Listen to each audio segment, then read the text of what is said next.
saying that right? 4, Jonathan's children are her grandchildren and the lights of her life. Dr. Teresa Akins is with us today to share her experience.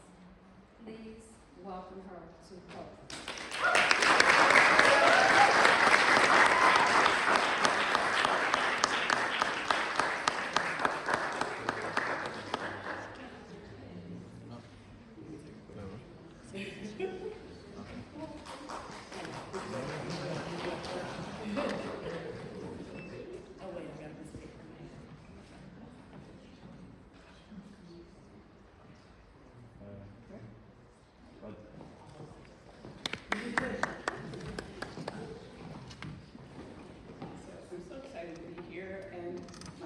Hurts from smiling because I'm so proud of all of you.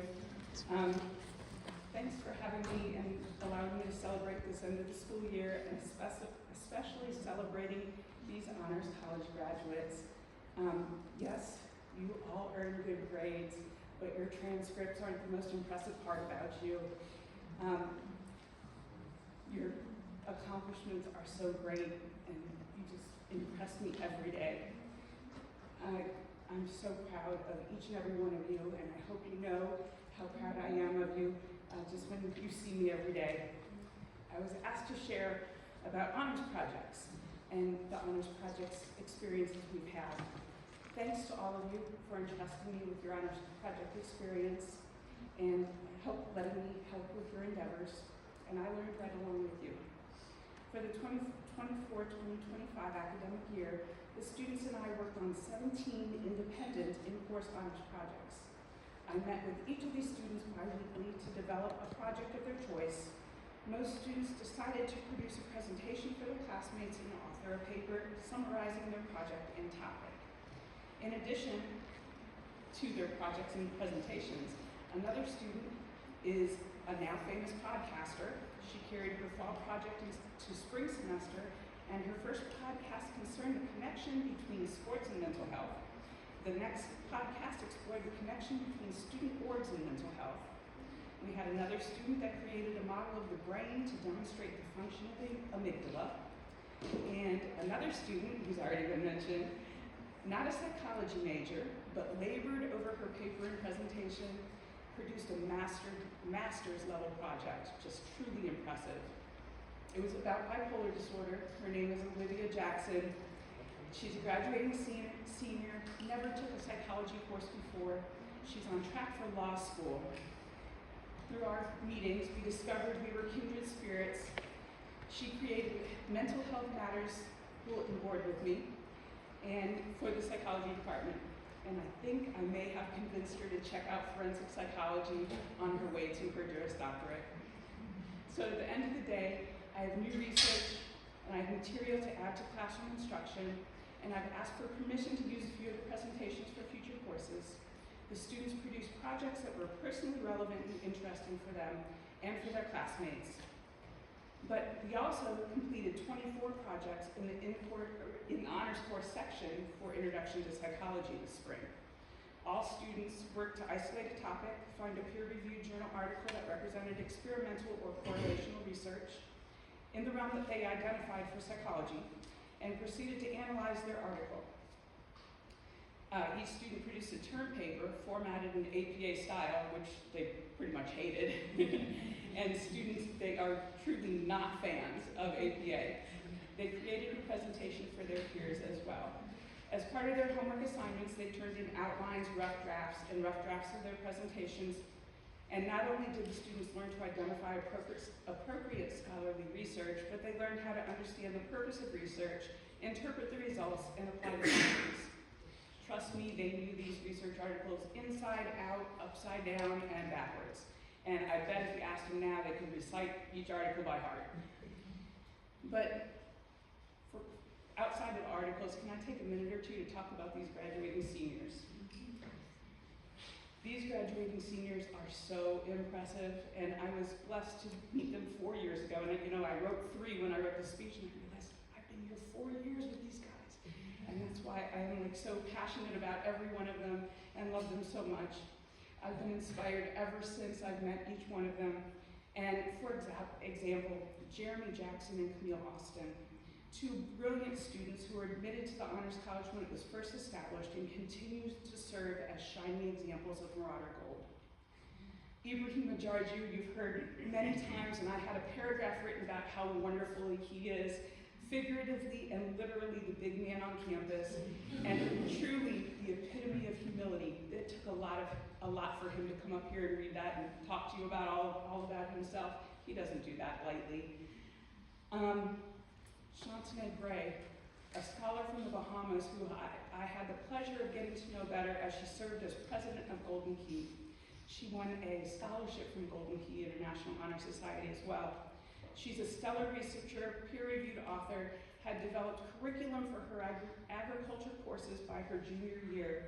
Her internships at prestigious institutions like the Bahamas Agriculture and Marine Institute and the World Resource Institute, and I'm just waiting to see the impactful, socially relevant work she'll be executing in the next few years after she graduates. And Sukraj Sandhu, Suki to his friends, and he may be the most ambitious person I have ever met, bar none. This young man is a gifted track athlete and coach. He applied for every scholarship ever. I don't know how many letters I've written for him. He served as Mr. Trio this year, and he is moving on to his MBA, I found out, with Central State. So that's just awesome. But these are just a few examples. I am so proud of all of you graduating seniors. There's so many more students I could have highlighted. I'm proud of all of you. I've been blessed to work with you all. You've touched my life, and you are all inspirations and role models to those who come after you. Congratulations, graduating seniors. You did it.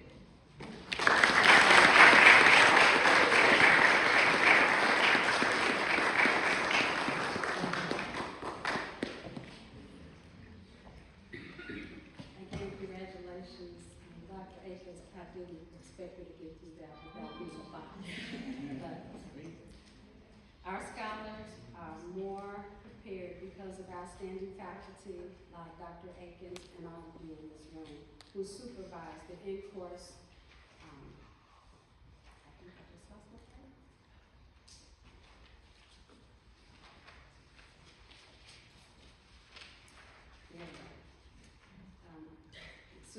That you supervise in-course honors projects and teach honors course sections. None of this could be accomplished without the instructor's time and dedication to this mission. Now we come to a very important moment in our ceremony, the introduction of our first ever Miss and Mr. Honors College.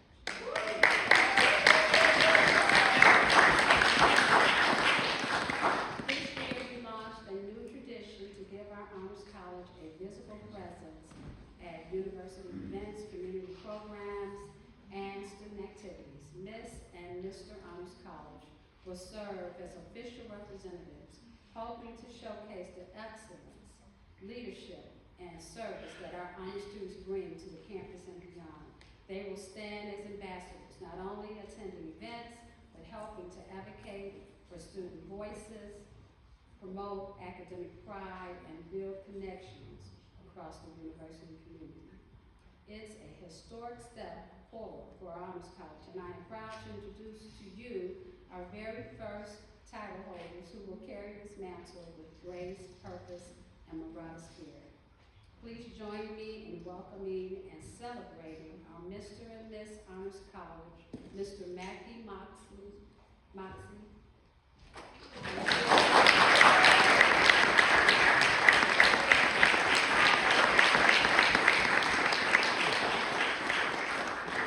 And Miss Kamaya Woods.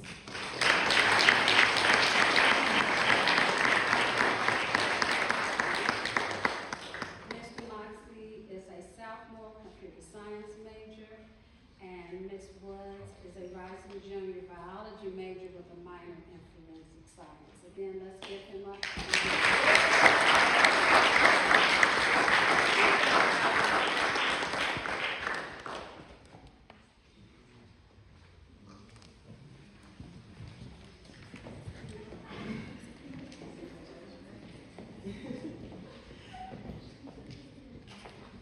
Well,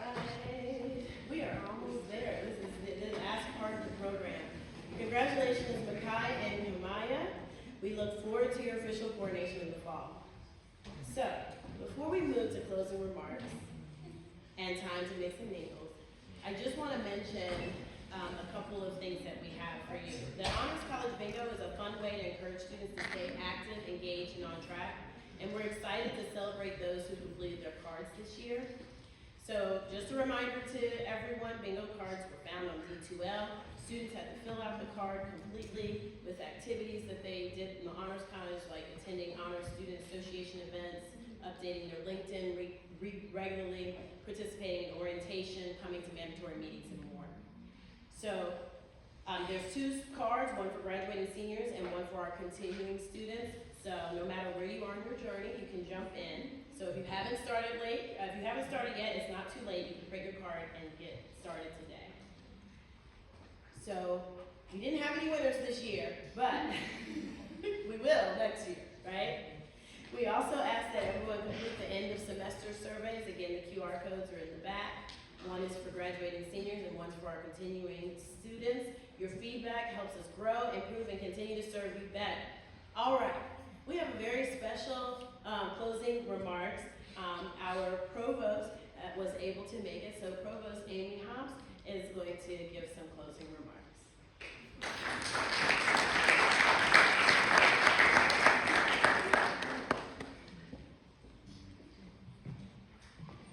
Good evening, everyone. I am Dr. Amy Hobbs Harris, Provost and Vice President for Academic Affairs, and I am so honored just sitting here and listening to everything today and seeing all of you who started 4 short years ago. I can't believe that you're at the end of this journey, so I'm so proud of all of you. And as we come to the end of this ceremony, I want to pause not just to celebrate, but also to reflect. Each of you sitting here has received something remarkable, certainly knowledge and credentials, but more than that, you've been given time, support, mentorship, and opportunities that many never received. You've been part of a community that challenges you to think deeply, question boldly, and dream beyond the ordinary. And now, as you stand on the edge of what's next, remember this: to whom much is given, much is expected. That doesn't mean you have to have all the answers or change the world overnight, but it does mean you carry the responsibility to try, to use your gifts with intention, to speak up when it's easier to stay silent, to help when it's easier to look away, to lead not just when you're ready, but when you're needed. You leave here not just as graduates, but as stewards of possibility. Wherever you go, into labs, classrooms, boardrooms, studios, or communities, go with the belief that what you do matters, because it does. We are so proud of you. We believe in you, and we can't wait to see how you'll live up to all that you've been given. Congratulations, honors graduates. Now go make it count. For God, for Central,